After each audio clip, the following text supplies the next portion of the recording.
Bonjour, dans cette vidéo, nous allons comprendre ensemble comment nous pouvons créer des groupes et comment nous pouvons par la suite paramétrer l'inscription des étudiants. Pour cette raison, il faut distinguer entre deux choses. Premièrement, un espace de cours et un groupe. Un espace de cours peut être paramétré de telle façon qu'on peut avoir plusieurs groupes dans un espace, comme on peut avoir seulement un espace de cours sans groupe d'étudiants. Donc, dans le cadre de cet exemple, je vais proposer un espace de cours qui est réparti en deux groupes. Le premier espace de cours possède une clé d'inscription qui est ECO20 et qui est composée par deux groupes. Le premier groupe dont la clé d'inscription est LG1 et un deuxième groupe dont la clé d'inscription est LG2. Maintenant, si je donne à mes étudiants la clé d'inscription c'est ECO20, les étudiants vont atterrir directement sans au niveau de l'espace de cours, sans passer au niveau du groupe 1 et au niveau du groupe 2.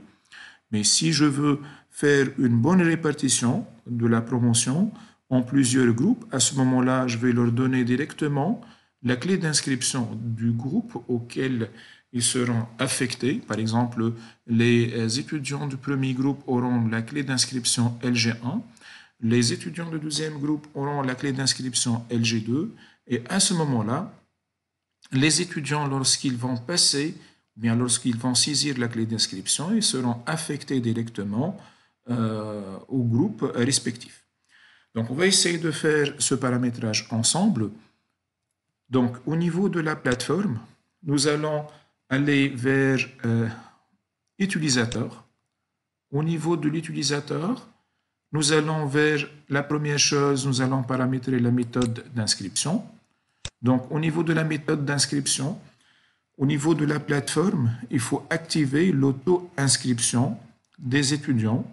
Donc, en sélectionnant ce petit bouton, nous allons activer l'auto-inscription, mais il faut faire attention, il faut ajouter un mot de passe qui soit le plus difficile possible pour restreindre l'accès à l'espace de cours. Donc là, en fait, c'est une clé d'inscription qui ne sera pas donnée aux étudiants.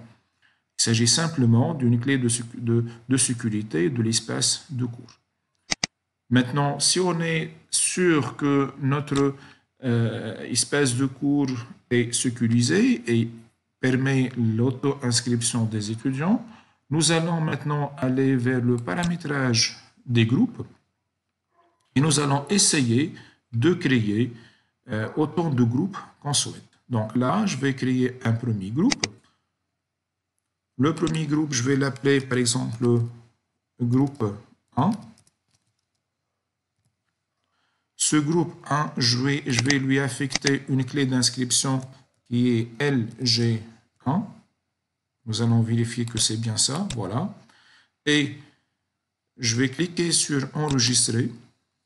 À ce moment-là, je vérifie que le premier groupe ne possède aucun étudiant. Je reviens pour créer un deuxième groupe. Groupe 2. Ce groupe 2 aura la clé d'inscription LG2. Voilà, donc j'ai deux groupes avec 0 étudiants. Si je donne les clés d'inscription à mes étudiants, à ce moment-là, ils peuvent atterrir directement au niveau du groupe 1 s'ils vont saisir LG1. Ils vont atterrir sur le groupe 2 s'ils vont saisir LG2. Une fois que j'ai la liste totale de mes étudiants, à ce moment-là, je modifie les clés d'inscription des groupes afin de s'assurer du fait que je n'ai que mes étudiants au niveau de ces deux groupes. La modification des clés d'inscription après l'inscription des étudiants n'affectera pas leur inscription. Ils seront toujours affectés au niveau de ces groupes. Je vous remercie pour votre attention.